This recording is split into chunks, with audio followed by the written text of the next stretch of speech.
The film starts with pencil sketches marking the backstory. One day, a boy named Christopher Robin found mysterious creatures in the woods, to whom he gave names: Winnie-the-Pooh, Piglet, Donkey Eeyore, Rabbit, and Owl. The boy befriended them, visited, and brought food, feeding the strange dependents. After years of unhealthy friendship, the growing hero leaves his buddies and goes off to college to become a doctor. There's no getting rid of this schizophrenia otherwise. When the cold weather struck, the poor animals went wild and starved, which led to eating one of the house members, Donkey Eeyore. The animals went wild and lost their minds, mourning their comrade with his own meat. In the end, the animals swear to renounce their humanity and never speak again. 5 years go by. A grown-up Christopher Robin returns with his bride to the Enchanted Forest, where he spent his childhood in the company of talking beasts. Mr. High Voltage Duffelcoat tells his girlfriend about them, but she naturally treats the tales with a certain amount of skepticism. The girl believes that her fiancé had too vivid an imagination and a lack of medication in the body. Hearing a suspicious noise in the wilds, Christopher rushes to the sound. He finds Winnie-Pooh's lair with a huge pot speared with something scarlet. The place where he used to play as a child resembled a countryside BDSM club. The bride decides she's not ready to experiment that much in a relationship and offers to do something clever, namely, run as far away as possible. But Christopher wants to see his old friends, so they keep prowling around, ignoring Eeyore's grave. The pair come out to an abandoned house. Winnie-the-Pooh and Piglet's abode is set up there. Appreciating the rich collection of animal skulls, the humans hide when they hear the noise. Then they sneak up the stairs to the outside, trying not to be seen by anyone. The plan fails when Piglet, who has grown to the size of Bebop, appears. He grabs the girl and strangles her with a chain. Realizing that friendship is over, a guy makes a run for it, but the silhouette of Winnie-the-Pooh can be seen in the flashes of the thunderstorm. The bear doesn't respond to attempts at verbal communication, slowly stepping on Christopher Robin with his cloven-footed sidekick. They bend over their former friend and drag him into the darkness. A girl named Maria is seeing a therapist, talking about an irrational sense of anxiety that interferes with a full life in society. The doctor suggests she go to a quiet place to sort out her thoughts. It's an ironic twist of fate that this place is the Enchanted Forest, full of chaps and stinking corpses. The girls roll down a country road in a lipstick-colored red car. They stop in the middle of nowhere at an old gas station that is currently fueling the vegetation. Maria enters the potentially dangerous site to look for signs of life, but there's not a soul around. Soon, the overgrown owner crawls out of the dog booth and tells her that the normal operation of the gas station is actually not in the budget. Maria returns to her friends, and here, the 5 of them stand in front of a pastoral cottage in the middle of a green meat processing plant. Did you see it has a pool? And a barbecue. Well, that pool's got my name written all over it. The girls look around the rented cottage, anticipating a digital detox, giving up their smartphones to have a break from social media. However, there are some unexpected consequences. First, selfies with wet hair are canceled. Second, the last friend drives separately, not knowing the way. She tries to call, but the phones are turned off. The girl was bored at the car and plunged into the philosophical jungle to discover the interconnectedness and interdependence of everything from everything, and found adventure in the face of Winnie-the-Pooh. Having spotted the appetizing prey, the bear runs after it, and the cameraman rushes the same direction, securing the camera to his shoe. The girl manages to get to the old warehouse and slips through the gap from the gate. The game of hide-and-seek ends up in a loss. The bear finds the girl, and carefully smashing her head on a piece of metal, puts her through the threshing machine. Meanwhile, at the cottage, the girls have gathered in the living room, listening to Alice's confession. She talks about her mental problems caused by stress. She thinks a mysterious stalker is following her.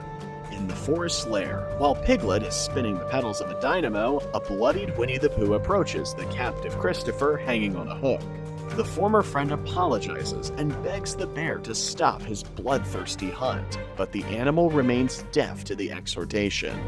Winnie looks at his reflection in the mirror as if he were wondering what life had brought the finely sensitive poet to.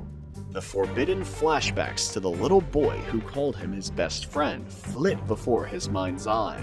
Out of resentment and universal injustice, the bear goes on a rampage and smashes everything around him. Then, he whips him on the back until it turns into a mixture of Deadpool and Freddy Krueger's faces. At night, Winnie sneaks through the woods with a gnawed skeleton, wondering who to visit. His attention is drawn to the sound of a girl's laughter. He finds Laura splashing around in the hot tub, taking selfies in defiance of the rules. Looking at the photo, she spots a voyeuristic bear in the background. She climbs out of the water, looking for the pervert, but he talentlessly disappears into the night. Laura returns to the hot tub and doesn't notice the inseparable couple looming behind her. Piglet, noticing the size of the balloons, forcibly invites the girl in by putting her to sleep with chloroform. Laura comes to her senses, tied up in an uncomfortable position. Realizing that she will be abused, the girl panics and tries to free herself, but in vain. Winnie drives the car slowly and runs right over her head, which bursts. What was that noise? Thought the girls in the house and ran out to take a look. Prudently frightened, they run into the house to get their friends on alert and get the hell out of there. Yet, there is already a message left inside with blood on the windows. The girls realize they should better stick together and arm themselves with anything. Rustles outside prevent them from carrying out their plan. They see a wandering Winnie, who is patiently looking for a new snack.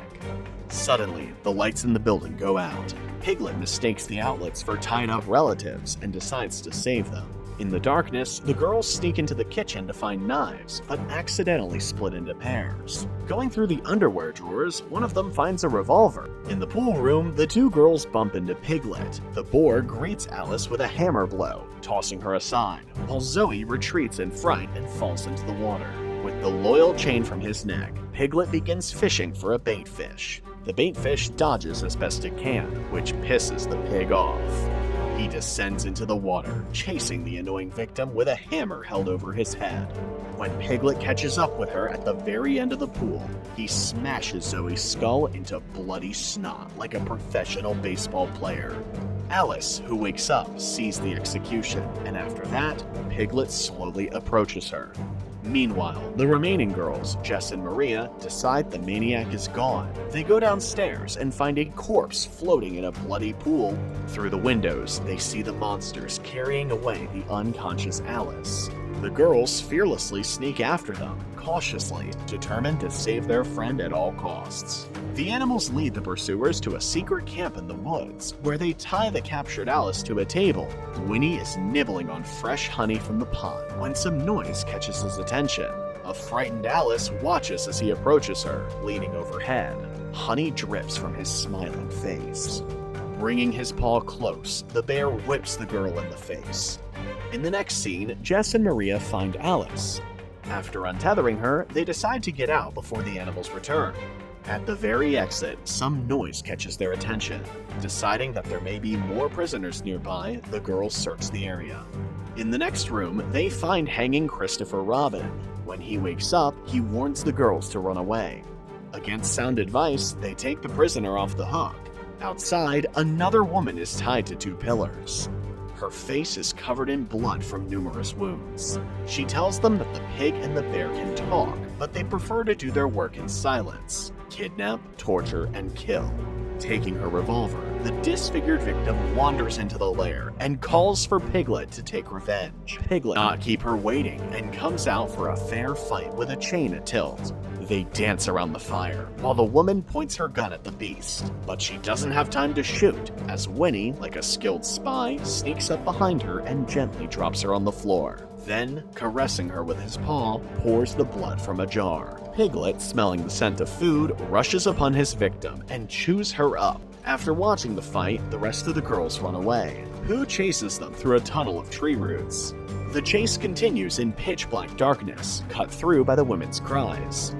Meanwhile, Alice, who has got behind her friends, carefully picks up Piglet's favorite sledgehammer and with one precise blow, introduces him to the other end of the instrument. Having knocked the pig out, the heroine chains him up.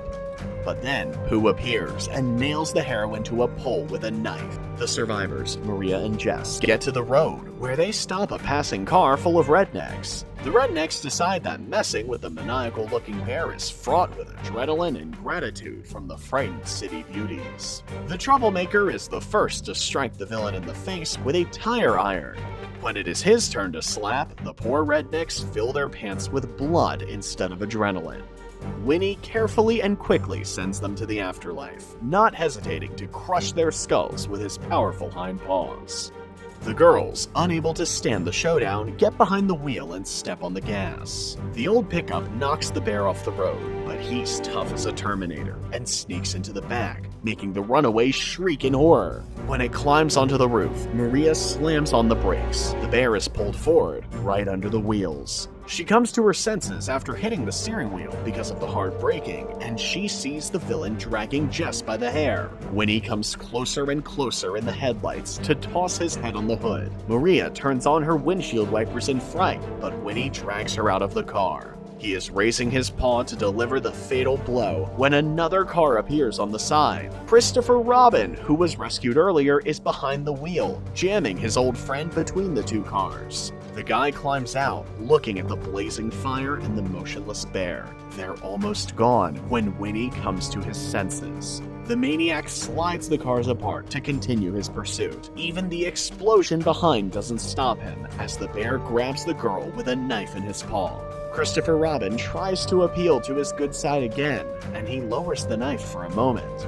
The guy offers to stay with him in the woods if he lets the last girl go. But, putting two and two together, Winnie slits her throat in one motion. The bear comes closer, forcing the guy to flee into the woods, then leans over his victim and delivers blow after blow to the breathless body in a blaze of fire behind him. The film ends on that life-affirming note.